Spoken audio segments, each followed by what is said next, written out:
Naka-heightened alert karon ang Deployable Response Group kung DRG sa Coast Guard District Southeastern Mindanao sa posibleng epekto sa Bagyong Basyang sulod sa ilang area of responsibility. Kini aron masiguro ang paspas ug epektibong aksyon sa pagresponde ug galing dunay mahitabong emergency sa kadagatan tungod sa bagyo. Nag-activate po kami ng Deployable Response Group at naka-heightened alert status po ang buong Coast Guard District Southeastern Mindanao throughout Davao Region, sir. Matod sa Coast Guard District Southeastern Mindanao, andam ang ilang mga personahe sa pagresponde sa bisan unsa nga maritime incident, hilabi na kumukusog ang hangin ug ulan ug dagko ang balod.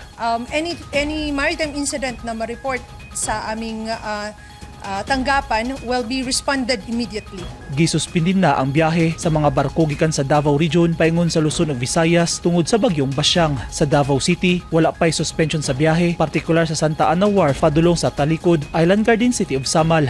Until maglabas si DOST Pag-asa ng lifted or okay na yung panahon natin, ililift na din natin yung temporary suspension. Gipahugtan na sab nila ang ilang koordinasyon sa ubang ahensya sama sa Office of Civil Defense kun OCD-11, DOST Pag-asa ug ubang Provincial Disaster Risk Reduction and Management Office kun PDRRMO aron mapalig-on ang disaster preparedness ug response. Sa mga mananagat nato, we are advising them na maging alerto, maging handa sa tropical depression at mag-antabayanan ang mga paalala dito sa ating mga otoridad na wag munang mag-fishing venture kung medyo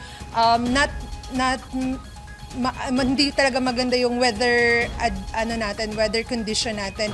Posibleng maglandfall ang Bagyong Basyang sa Surigao ug adlaw Biyernes, Pebrero 6. Pinakaulanon ang Eastern Mindanao ug Eastern Visayas sulod sa duha ka adlaw. Giabisohan ang publiko nga mag-igmat, i-monitor ang official weather updates ug mosunod sa tanang safety advisories gikan sa mga lokal nga otoridad ug disaster response agencies. Eugene Hinutan, Newsline Philippines. Stay safe.